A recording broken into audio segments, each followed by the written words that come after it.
Hola, esto es Real Biopolítica. ¿Qué tal? Soy Iván Noveto, anfitrión. Vamos a hablar sobre este culto, el culto de Mitra. Han encontrado un templo de Mitra en un sitio llamado Cabra.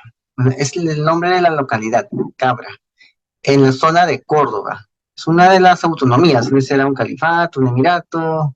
Bueno, ahora es una autonomía. Es como decir una región, un departamento. Ese es Córdoba. Córdoba está al sur de España, por donde estaban los tartesos, de los cuales también hemos hablado aquí. Ahí, justamente por ese valle. Por ese valle, ese es el valle principal de esa zona de Córdoba. Ya, bueno, ahí han encontrado en un sitio llamado Cabra, que es una localidad, un templo a un dios llamado Mitra. ¿Sí? ¿Quién es Mitra? Es un culto inventado por la élite, por una élite de la época romana, para captar militares. Y se creó toda una parafernalia, se inventó todo un culto, un montón de cosas se crearon para este culto artificial, ¿no? Este culto artificial pues era un culto que competía con el cristianismo, solamente que el cristianismo era más popular, más abierto. El culto de Mitra era de gente más influyente.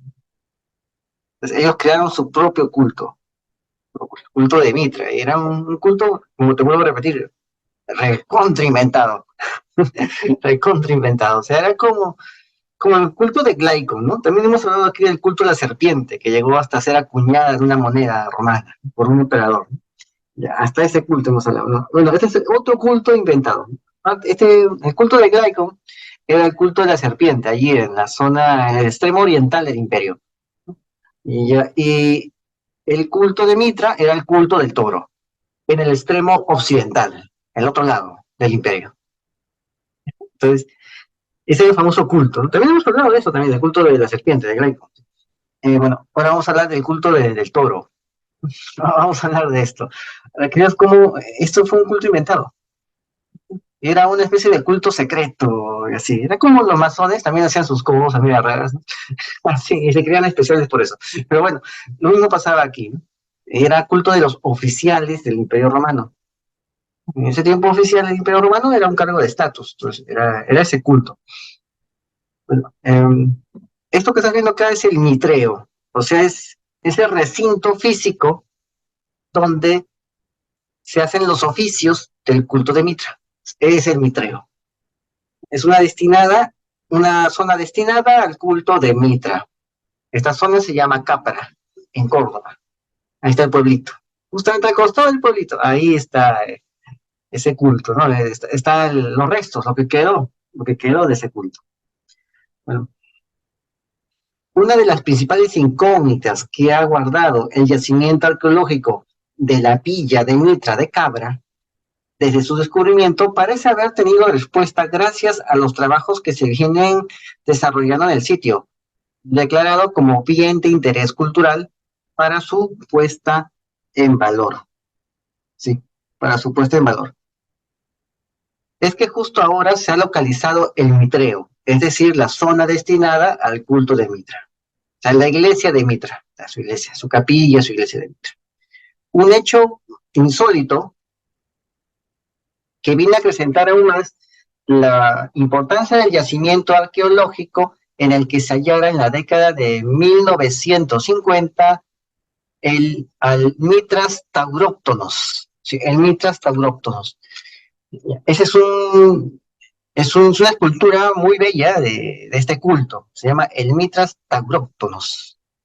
Es el Mitras del Toro, el Mitras del Toro, donde muestran este tipo de culto, ¿no? Pero ya eh, realizado por su dios, ¿no? Como ahí es su dios Mitra, su semidios Mitra, que nació un 25 de diciembre, ¿no? Ese semidios les demuestra cómo se hace, cómo se carga al toro, cómo se le mata al toro, ¿no? Y todo lo que va a venir después de esa muerte del toro, del pobre toro, ¿no? No, todo lo que va a venir y ahí les enseñan a los oficiales, a los a los acólitos, a los feligreses de este culto, les enseñan todo un montón de mentiras sobre qué pasa cuando matas un toro, ¿no? Simplemente el animalito sufre, eso es lo que pasa. Pero a ellos les decía que pasaba otra cosa más, que el mundo se renovaba, que no sé qué tantas tonterías. Así. Y bueno, le creían, pues, le creían, porque era un culto, ¿no? Y si no eras parte de ese culto, no podías ascender. Algo así como la masonería. Algo así, algo así. O sea, tenías que creerte también eso. No estabas en la tribu, ¿no? No eras parte de esta tribu de Mitra, ¿no? Sí. Pero entonces, eh, este, acá puedes ver este mitreo, ¿no? Esta parte del mitreo, ¿no? Ahí hay varias excepciones, como puedes ver ahí, porque ahí justamente se echaban encima al toro, ¿no? Por el torito, pues lo mataban. Al igual que ocurre con la efigie de Mitra, de la que tan solo hay 3 ejemplares al público, el mitreo ahora descubierto se suma a los 2 hallados con anterioridad en esta zona de la península ibérica, porque también se halló otro mitreo, otra iglesia de Mitra, en un sitio llamado Villa Els Munts, la Villa de los Montes, en la localidad tarraconense de Altafulla, y en la ciudad gallega de Lugo. También hay restos de un posible templo dedicado a Mitra. Bueno, también en Mérida también, en Mérida, la he encontrado. Bueno, este es el Mitras tauróctonos. Ahora vamos a explicarlo, ¿no? Que lo veas. Claro que es bastante agresivo esto, ¿no? Pero bueno, es una obra de arte. Sin quitar la agresividad, esto es una obra de arte, ¿no? O sea, porque en ese tiempo, pues ellos lo veían de ese modo, ¿no? O sea, no tenía mucho aspaviento al derramar sangre en ese tiempo del Imperio Romano. Creo que ahora estamos regresando a esa barbarie, ¿no? Solamente que aquí había un Estado, leyes, solamente, y lo que va a venir cuando llegue el salvajismo, el tecnosalvajismo, no tendrá ni leyes ni estados. Acá sí lo había, acá sí lo había. Bueno, pues acá puedes ver, van a restaurar las estructuras que componen lo que en su día fue una villa romana. Una villa romana, lo van a hacer. Pero acá te muestro esta esculturita. Esta esculturita. Ahora vamos a ver. Quiero que veas, ese es Mitra, ¿no? Este Mitra no quiere ver al toro. O sea, coloca una daga en el cuello del toro, la yugular, ¿cómo se dice? Lo agarra del hocico al toro, lo levanta, con el pie lo inmoviliza con su peso, ¿no? Como verás, este toro es un becerro, ¿no? Es un torito joven. O sea, Mitra no tenía tanto poder para enfrentarse con un toro grande, bravío, ¿no? Así era el poder de Mitra, ¿no? Era un personaje inventado, ¿no? Está con su gorrito frigio ahí, ¿no? Ahí está su gorrito frigio, o sea, era todo un invento, no te digo, un sancochado de varias cosas, eso era Mitra, ¿no? Eso era Mitra, ¿no? Y era un invento, ¿no? Y mira este invento, entonces aquí está que mata al pobre torito con su daga, y tenemos al perro, ¿no? Ahí puedes ver al perro con su collar, al perro, ¿ves? Está que se acerca a la parte baja del cuello para tomar la sangre del toro. Porque decían que así el perro iba a transportar, a portar, a guarecer el alma del animal, ¿no? Entonces tenía que tomar la sangre, el adenocromo, ¿no? Ya hemos hablado del adenocromo, creo que sí. Pronto vamos a hablar, ¿no?, del adenocromo. No te preocupes, hay científicos que dicen que eso no existe, ¿ya? Muchas cosas dicen que no existen. Ya hemos visto acá como dicen que no existen muchas cosas, ¿no? Al final de la hora se hacen los que nunca dijeron nada. ¿Ya? Bueno, entonces aquí este perrito está tomándose el adenocromo del pobre animal sacrificado. Porque dice que está guardándose el alma, la vitalidad de ese animal. Los perros por lo general eran usados como perros de presa, ¿no? Como perros de caza. Se usaban también en las batallas, se soltaban a los perros. Así, eran unos enormes, pues, mastines, grandes. No eran perritos así chihuahueños, no, eran grandes, enormes, y se los soltaban, ¿no? Eran como pequeños toritos, ¿no? Así los perros, ¿no? Entonces, ese perro está tomando esa sangre de ese animal, ¿no?, para obtener el alma, ¿no?, del animal. Entonces, aquí está tomando esa sangre, ¿no?, del animal. Entonces, aquí está tomando esa sangre, ¿no?, del animal, ¿no?, para obtener el alma, ¿no?, del animal. ¿No?, para obtener el alma, ¿no?, del animal. ¿No?, para del toro y volverse así un mastín bravío de batalla. Algo así. Bueno, acá tenemos también al alacrán, ¿no? Al escorpión. El escorpión está, como si fuera poco lo que le están haciendo por el animal, viene el escorpión y le hinca los testículos al pobre toro, al macho, al toro macho, ¿no? Le hinca los testículos, ¿no? Porque dicen que de ahí van a crearse, va a crearse la vida, va a crearse los animales y los humanos, nacen con la picadura de ese escorpión ahí en ese toro, ¿no? Claro que no tiene sentido, pero ellos lo creían así. Y tenían que creerlo si querían ascender en los puestos. Tenía que creérselo. Todas las tonterías que les decían en su culto, ¿no? Como le digo, es algo muy parecido al culto del mandilito. También tenía que creérselo. ¿Ya? Aquí está. Pues eso hacía el alacrán. Nos picaba los testículos para que de ahí nazca toda la biodiversidad del mundo, ¿no? Y acá tienes a la serpiente, ¿no? Nunca de faltar esta serpiente. ¿Qué hacía la serpiente? Lo picaba con su veneno para rematarlo.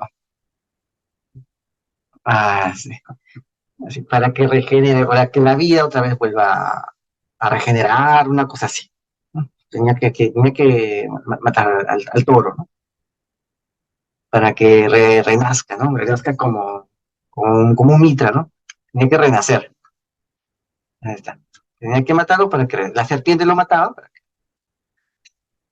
Era una forma demasiado, ¿cómo te digo? Pues era una amalgama de cosas, una amalgama de cosas, ¿no? Que era un culto recontra inventado, o sea. No era un culto, ¿por qué? ¿Por qué es recontra inventado? Porque justamente los cultos derivan de las divinidades elementales. Esos son los primeros cultos. Lo que hace el Estado es darle forma y crear un culto nuevo. Aquí no deriva de ninguna elemental, o sea, acá es otra cosa, acá simplemente es una especie de paga de sufrir, ¿ya? Algo así, una especie de paga de sufrir, ¿no? De los bendecidos, ¿no? Algo así es este culto. O sea, ni siquiera es, o sea, es una ingeniería social demasiado forzada. Ese es el culto de Mitra. Y quería anteponerse justamente al cristianismo. Y claro que no lo pudieron hacer. ¿Qué? Porque este culto de Mitra era pues, como decimos acá, pero recontra bamba, o sea, recontra falso. O sea, si ya los cultos romanos eran falsos, esto era ya el acabose de eso, ¿no? El acabose. Entonces, acá puedes ver el Mitras taurótonos. Es el Mitra, ¿no? Un Mitra, un semidios que nace de una divinidad, de una virgen, ¿no? Un 25 de diciembre y tiene que enfrentarse a un toro para que la vida otra vez vuelva a renacer, ¿no? La regeneración. Ya, bueno, aquí está. Ese es el significado de esta escultura, que de por sí es una obra de arte muy bonita. Es una bella obra de arte. No lo estoy negando, ¿no? Entonces, Mitras, pues pero el culto en sí, pues no era nada, el culto en sí, los parámetros del culto no tenían nada que ver con una obra de arte, eran bastante truchos, bastante truchos. La escultura sí bonita, sí bonita. Bueno, pues lo que están haciendo es la restauración de las estructuras que componen lo que en su día fue esta villa romana, de la que se extrajo importante material como los mosaicos, que una vez restaurados se van a apreciar en el museo de sitio. Y van a ver todas las esculturas, o sea, van a encontrar más cosas aquí. Han encontrado también más cosas. Este sitio este arte es bonito, este arte es bonito. Bueno, han identificado, sí, identificado lo que pudo ser el acceso principal a la propia villa, que es un posible postín, una puerta de servicio, una fase del recorrido termal. Han encontrado un espacio ubicado en su dirección suroeste que se ha identificado como el Mitreo, que es esta parte. Es el espacio en dirección suroeste. Bueno, sabemos que era un culto militar y sabemos que cuando los romanos hacían un campamento, pues lo hacían en base a una organización. Casi todos los campamentos romanos tenían la misma forma. Ahora la pregunta es, ¿dónde acomodaron esta capillita? No sabemos, no lo sé. Pero sabemos que todos los campamentos romanos tenían la misma estructura, de tal manera que no te podías perder si entrabas a un campamento romano, estés donde estés. Algunos campamentos romanos eran prósperos y se convertían en ciudades. otros simplemente se abandonaban. O sea, es cuestión de ver dónde cae, ¿no? De tirar los dados y de que las circunstancias también hagan su labor. Muchas ciudades nacen en base a un campamento romano. Bueno, entonces acá puedes verlo, es una planta rectangular de 7.28 metros de largo y 2.52 metros de ancho. Pues, así, es una capillita. Su entrada es estrecha, su entrada tiene 80 centímetros, menos de un metro es la entrada, con unos 2 escalones de bajada. Se ha localizado un pequeño depósito de agua en la parte derecha, mientras dispone de 2 bancos de mampostería y fragmentos de ladrillos adosados a ambos muros laterales. Presentado el de la zona derecha, el muro de la zona derecha tiene 2 hornacinas para una especie de fuego purificador, algo que iban ahí a sacrificar. Bueno, ya sabemos lo que sacrificaban. El pasillo restante entre ambos bancos mide 1.22 metros. Al final del mismo se encuentra una especie de adosado al muro de cierre. Se ha identificado un estrato de tierra oscura en el pasillo central, que llega a cubrirlo, y en el que se han recogido restos de cerdo, ave, conejo, con signos evidentes de cocción. ¿Ah? De repente en esas hornacinas se hacía la comida ritual. Sabemos que siempre hay comidas rituales, colectivas, después de una ceremonia religiosa. Es algo muy común. Los protestantes acostumbran también a hacer eso. Bueno, acá en Perú acostumbran a hacer comidas colectivas después del ritual, después de sus avivamientos, de sus alabanzas, ¿no? Hay muchos, y cobran un precio módico. Y sirven riquísimo. Y la comida es bastante higiénica. Y sirven riquísimo. Hay que conocer, hay que conocer. Entonces, han encontrado esto acá, en este templo de Mitra. Restos de cerdo, ave, conejo, provienen de sacrificios de animales que eran ofrecidos al dios y que una vez consumidos eran depositados y enterrados como objetos sagrados. Ahí está. Creo que te recuerdes, es que lo has leído, la mayoría creo que no lee la Biblia, no la entiende tampoco. Si has leído la parte de Bel y el dragón, que está en griego, por eso no está en la Biblia protestante, está en griego, es la parte final del profeta Daniel. En la Vulgata sí aparece, la Vulgata. Sí. Habla de Bel y el dragón, en el cual el rey persa le dice a Daniel, mira a este dios, ¿no? O sea, él creía que ese dragón, que de repente era una especie de iguana gigante, un lagarto, algo así, era un dios. No es magnífico, grande, se ve poderoso, ¿no? Y Daniel le dice, ¿sabes qué? En verdad es un animal como cualquier otro, deja de hablar boludeces, ¿no?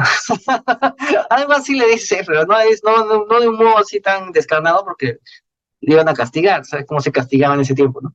Entonces, Daniel le dice, ¿sabe qué, señor rey? ¿Por qué no hacemos algo? Porque ya que es como usted dice, podemos hacer un experimento. Y como es como usted dice, al final, la realidad, los resultados del experimento le darán la razón a usted, ¿no cree? O sea, prácticamente le estaba tomando la palabra, ¿no? O sea, si tú dices una cosa, tienes que sostenerla. Tienes que portarte como si esto fuera cierto, ¿no? Si tú defines un tema, tienes que actuar como si fuera cierto, aunque sea, ¿no? O sea, no hay que ser doble cara ni hipócrita. Entonces, ¿qué hace el rey? Le dice, claro, ¿qué tienes en mente? Ah, muy sencillo. Vamos a cerrar todo para dejar al dios, a este dios, ¿no? Solo, ¿no? A este dios solo. Vamos a poner ahí la comida, un montón de comida, ¿para qué como? Para que se deguste solo, y vamos a regresar aquí. Y estoy seguro que ya no va a quedar nada de comida, porque todo el dios se lo va a comer, porque todo es para el dios, ¿no es así? Sí, sí, sí, no sé a qué quieres llegar con eso, pero normal, vamos a llenar de viandas esto, ¿no? Hace Daniel, manda a los sirvientes a que pongan ceniza, ceniza en todo el piso, ceniza fina, ¿no? Y acá está hablándonos que ese estrato de tierra oscura que está en el pasillo central es ceniza fina de los restos de animales.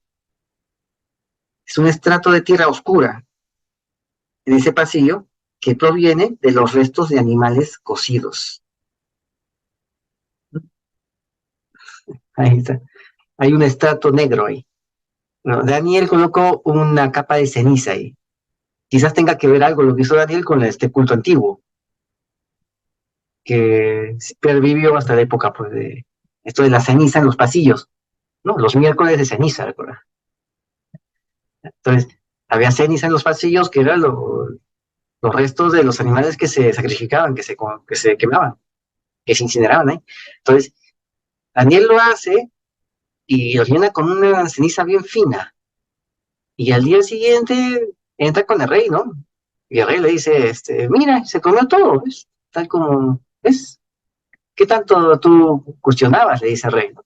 ¿Qué tanto tú dudabas de este Dios, ¿no? Y Daniel le dice, señor rey, ¿por qué no mira hacia abajo? Así le dice, ¿por qué no mira hacia abajo? ¿Qué cosa hay abajo? Ahí está, mire.